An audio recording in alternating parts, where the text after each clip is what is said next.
Good afternoon. I come to you on a broody, overcast Minneapolis afternoon. The weather hasn't quite developed the resolve or pluck to decide exactly what it wants to do, but at the very least, it has darkened the sky to the point where I've had to turn on the overhead light and flick on a couple lamps just to have good vision in here. So, that, in combination with the fact I've been working, explains my slightly off color reddish hue. I thought I should explain that. I'm not turning into a tomato. Anyway, today's weather is uncertain, much like it was 80 years ago during D-Day in World War II. Uh, Operation Overlord actually was the code name for the Battle of Normandy. Operation Neptune was the amphibious landing. People often conflate the two. Either way, it's not a big deal. They're both clearly linked. And it isn't essential for this video. I don't know why I'm going into that. Given the anniversary, I thought today I would also embark on my own great crusade and finally tackle the two unorganized bookcases behind me. Those of you who have been watching for the last few videos know that I did reorganize the World War II bookcases to my left and your right here a few weeks ago, leaving my economics bookcase and my confusing politics essay collections nonsense bookcase left to be reorganized, and that's what we're here for today. Now, as you can see behind me and around me, really, I've already pulled down most of the books from the politics bookcase and put them in piles that have a kind of logic to them.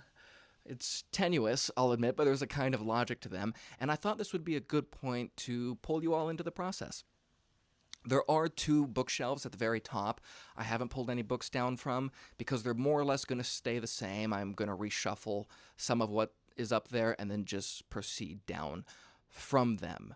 Now, like a real YouTuber, I thought as I pulled you into this process, I really ought to sit on the floor and talk into my mic unattached, of course, to anything, and with the wind muff on, even though there's no effing wind in here. I don't know why they do that. You'll be watching some vlog, and I do love book vlogs, and even general YouTube vlogs, but there's always a point somewhere in the middle where it transitions to them sitting behind their couch on the ground talking into their mic as if they're hiding from a serial killer. I don't really understand it, but just to be a real YouTuber, I thought I ought to.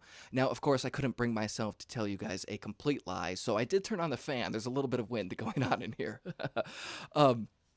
So with all that being said, what I'm going to do now is go put on a shirt that's a little more breathable. I don't know why I kept a flannel on when I started doing some actual work.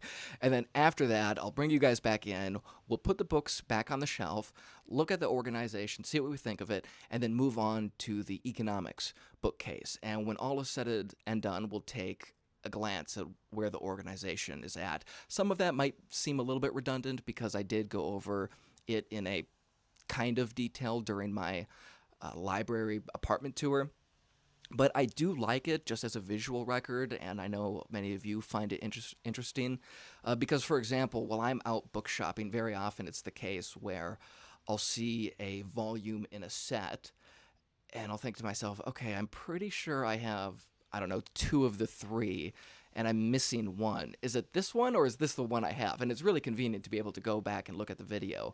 I also have photographs of my bookcases through time where I've done that, which is, since I'm going on about this, also a neat thing, keeping pictures of your bookcases. So 10 years from now, you could look at them and say, oh yeah, I remember that book. Okay, that's how I organize them. It is sort of interesting. So we will take a quick glance at least these four bookcases behind me, their organization when we're finished. Okay, with that, I'll go put on a different shirt and I'll see you in a moment. All right, I'm back, and here's the situation. The books I left on the bookcase are books on conservatism, which bleed into books on small L liberalism, and then here I went back to conservatism generally. Now, I didn't like this because there was the break between the two, and then what happened is books on conservatism quickly turned into essay anthologies, because if you're going to have books on conservatism together, of course, you're going to include Buckley. And then that's going to go into Charles Krauthammer, George Will, and whoever. And after that, what I did before is I suddenly put another break into it because I was like, all right, well, there's essay collections, and I have Buckley right here, so it felt very natural to then put up Gore Vidal, Christopher Hitchens, and people like that. But after that, I wanted an ideological theme again, so then I shoved in all my books on libertarianism. And that structure wasn't working for me. So what I'm going to do here is take down these books on conservatism, which are histories of intellectual thought, one or two anthologies, things like that, put them here, move the libertarian stuff up here, so it goes libertarianism, liberalism, conservative history of thought, and the like, and then it will then start bleeding into essay anthologies. And once I get through the ideological stuff, then I can start putting on more, people like Christopher Hitchens who are writing magazines and whatnot. And then after that's all done, maybe I'll throw in a new theme. I don't know exactly how it will work after, but I at least want the political stuff together and in an order that's coherent. So we'll do that, and then we'll come back in a minute.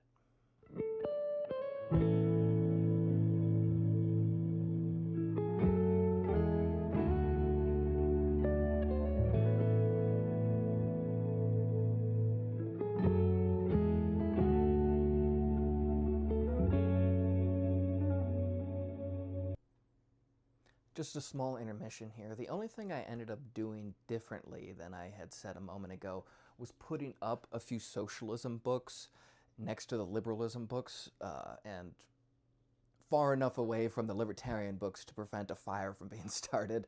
And that was because the libertarian books didn't take up quite the whole space the conservative anthologies and whatnot had been. But now I'm liking this a lot better. And while I'm looking at the floor here, I'm still having a hard time thinking exactly how some of this is going to make sense. So what I'm going to do is just time-lapse the rest of the organization, and then we'll come together when it's all done, because I may put things up, pull them down, and I don't want to be stopping each time. So we'll talk about how it all came together at the end. But yeah, that one difference was the only one I made. So let's finish this up.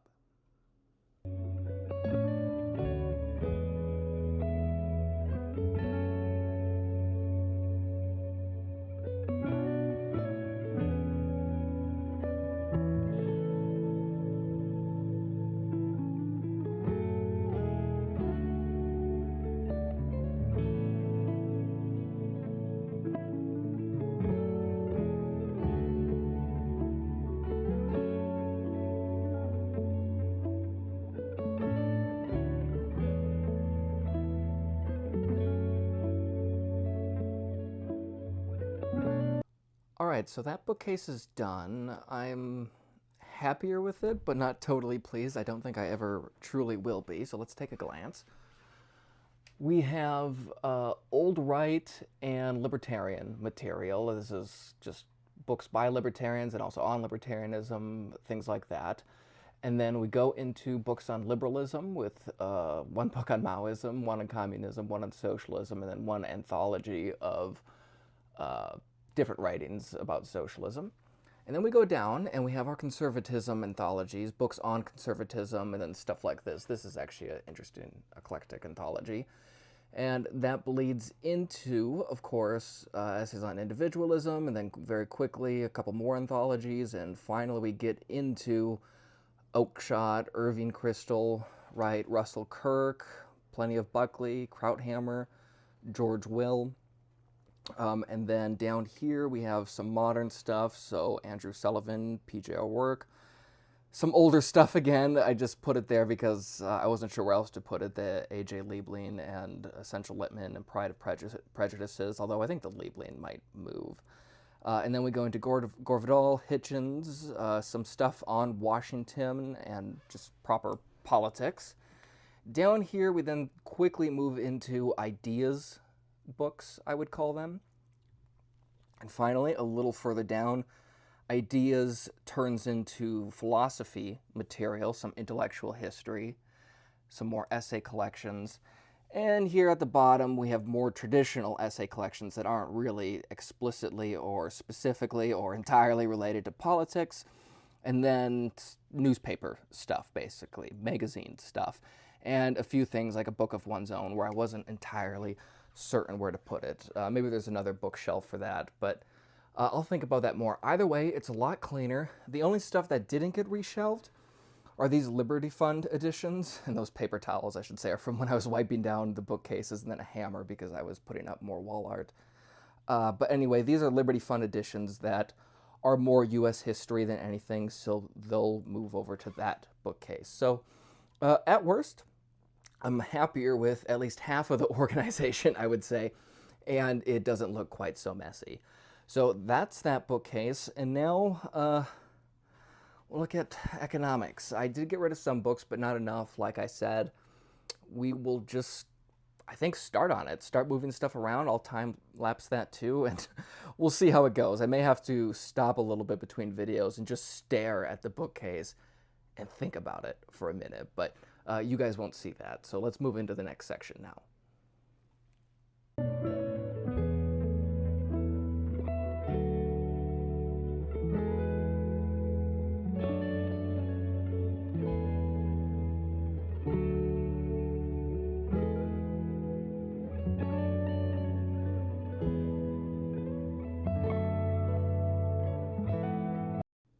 Okay, that did not go as smoothly as I would have liked.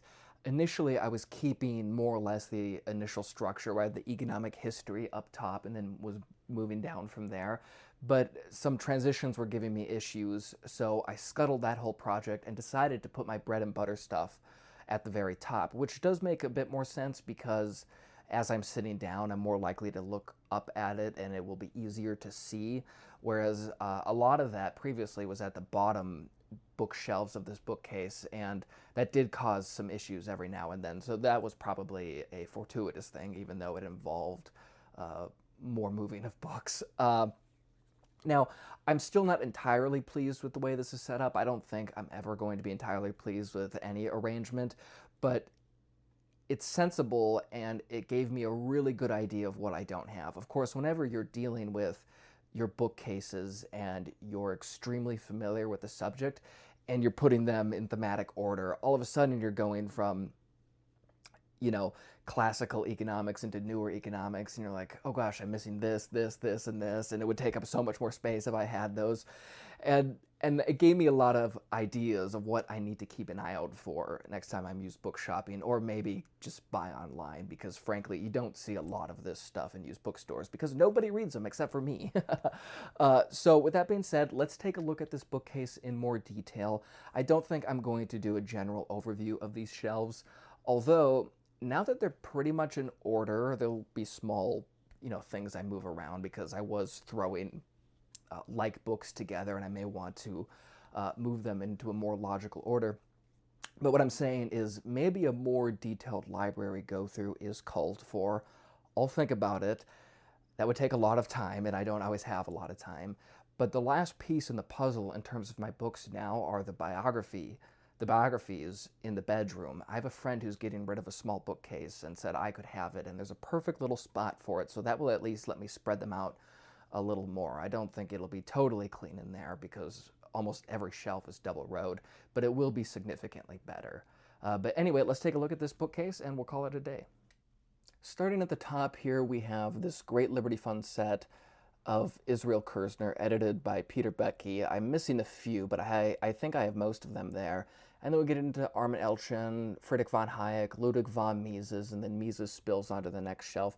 But like I said, that's really my bread and butter, the things that I know the best. And that continues here. I wanted to start going by school of thought, but also keep it with free market economists, and that's why this middle area is a little jumbled. But then we get into Bastiat, Turgot, physiocrats, Adam Smith, into John Stuart Mill, some classical economics material there. And then after David Ricardo, which maybe you didn't see, is right on the end there, we quite appropriately go into Marx, books on Marx, books on Marxism, criticisms of Marx, okay, they're just all together. And then go into a little more school of thought material. Of course, there's Keynesianism and whatnot. And then into some history of thought. So you can see there's some jarring breaks, but it won't bother me too much. I guess I'll just have to get more books to fill in the gaps. And then we go into economic history, okay? And that starts with a couple sets, then goes into U.S. economic history. Further down below, we go into world economic history. And then this is a mix of growth and development economics, okay? And down here, that continues, but there's a lot of inequality research and there is critics of capitalism. So those are bunched together. And then here is where things start breaking down. Again, more books on capitalism, capitalist development, and that kind of thing. But there's also a few ideas books in there, like Redeeming Economics. So you can see there's a little bit of collapse in organization. And down here we have a whole set of monetary policy, monetary theory, monetary history, that kind of thing. And then a few books that just didn't have an obvious place to go. So that's the overview of the economics bookcase. Again, it's a little frustrating because all I can think about is what isn't there. Although I have plenty in ebooks, so I probably shouldn't gripe too much. But all in all, I think it's looking pretty good. There are a few stray things I'll have to shelve, like right there. And as I said before, I'll clean up the order of some of the books. But this is looking pretty nice, I think. So we'll see if there's a library tour in detail in our future. But hopefully this was reasonably interesting for now. I know that the lighting changed a lot while I was doing this. It lightened up a little bit. Then it started raining, and then the rain stopped, and while it's still gray, it got a little brighter, so sorry if that's distracting. Okay, I'll talk to you guys soon. Thanks.